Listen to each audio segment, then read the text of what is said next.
نینوا کے لوگ اپنی بری روش سے باز آئے اور خدا نے ان پر ترس کھایا۔ پہلی تلاوت یونس نبی کی کتاب، اس کا 3 باب، پہلی تا 10ویں آیت مقدسہ۔ ان دنوں میں یونس نے دوسری بار خدا کا کلمہ پایا۔ اس نے کہا، اٹھ شہر عظیم نینوا کو جا اور اسے اس بات سے آگاہ کر دے جس کا میں تجھے حکم دیتا ہوں۔ تب یونس خدا کے کہے کے مطابق اٹھ کر نینوا کو گیا۔ پس نینوا ایک نہایت بڑا شہر تھا، اس کی مسافت 3 دن کی راہ تھی، اور یونس شہر میں داخل ہو کر 1 دن کی راہ جانے لگا، اور وہ وعظ کرتے ہوئے کہتا تھا کہ 40 دن کے بعد نینوا برباد کیا جائے گا۔ اور نینوا کے باشندے خدا پر ایمان لائے اور روزے کا اعلان کر کے سب کے سب، کیا ادنا کیا اعلیٰ، ٹاٹ سے ملبس ہوئے۔ اور یہ بات شاہ نینوا کو بھی پہنچ گئی، تو اس نے تخت سے اٹھ کر شاہی لباس اتار ڈالا اور ٹاٹ اوڑھ کر راکھ پر بیٹھ گیا، اور فرمان صادر کیا کہ بادشاہ اور ارکان دولت کے حکم سے نینوا میں یہ اعلان ہوا کہ کوئی انسان یا حیوان یا گائے بیل یا بھیڑ بکری نہ کچھ چکھے، نہ کھائے اور نہ پانی پیے، علاوہ اس کے انسان و حیوان ٹاٹ اوڑھیں اور خداوند کے حضور گریہ وزاری کریں، اور ہر ایک اپنی بری روش اور اپنے ہاتھ کے ظلم سے توبہ کرے، شاید خدا اپنا ارادہ بدلے اور ترس کھائے اور اپنے قہر شدید سے باز آئے اور ہم ہلاک نہ ہوں۔ جب خدا نے ان کی یہ حالت دیکھی کہ وہ اپنی اپنی بری روش سے تائب ہو گئے ہیں، تو ان پر ترس کھایا اور اس عذاب کو جو اس نے ان پر لانے کو کہا تھا نہ لایا۔ آمین۔ پاک کلام کے پڑھے اور سنے جانے پر خدا کی برکت ہو۔ زبور 130 جماعتی جواب۔ اے خداوند، اگر تو ہماری بدیوں کو یاد رکھے تو کون ٹھہرے گا؟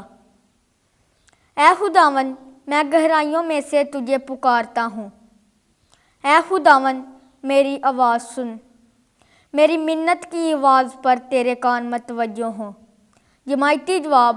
اے خداوند، اگر تو ہماری بدیوں کو یاد رکھے تو کون ٹھہرے گا؟ اے خداوند، اگر تو ہماری بدیوں کو یاد رکھنے والا ہو تو اے خداوند کون ٹھہرے گا؟ لیکن تیرے پاس گناہوں کی مغفرت ہے تاکہ ادب سے تیری عبادت ہو۔ جماعتی جواب۔ اے خداوند، اگر تو ہماری بدیوں کو یاد رکھے تو کون ٹھہرے گا؟ کیونکہ خداوند کے پاس شفقت ہے اور اس کے پاس کثرت سے فدیہ ہے، وہ اسرائیل کا فدیہ دے کر اس کی تمام بدیوں سے اسے چھڑائے گا۔ جماعتی جواب۔ اے خداوند، اگر تو ہماری بدیوں کو یاد رکھے تو کون ٹھہرے گا؟ خداوند آپ کے ساتھ ہو۔ انجیل مقدس لوکا کے مطابق اے خداوند تیری تمجید ہو۔ 10واں باب 38ویں آیت سے 42ویں آیت تک۔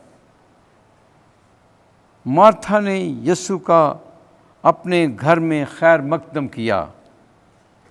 یہ مریم ہے جس نے اچھا حصہ چن لیا ہے۔ ایک دن جب یسوع اور اس کے شاگرد جا رہے تھے تو وہ ایک گاؤں میں داخل ہوئے، اور مارتھا نامی ایک عورت نے یسوع کو اپنے گھر میں اتارا،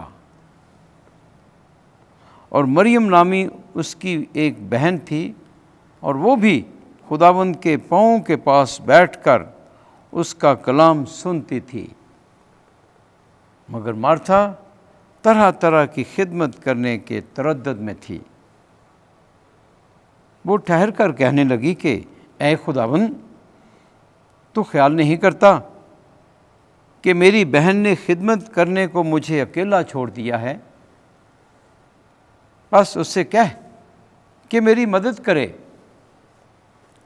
لیکن خداوند نے جواب میں اس سے کہا، مارتھا، اے مارتھا، تو بہت سی باتوں کی فکر و تردد میں ہے، مگر ایک ہی بات درکار ہے۔ پس مریم نے اچھا حصہ چن لیا ہے جو اس سے چھینا نہ جائے گا۔ انجیل مقدس کے وسیلے سے ہمارے گناہ معاف کیے جائیں۔ اے مسیح، تیری ستائش ہو۔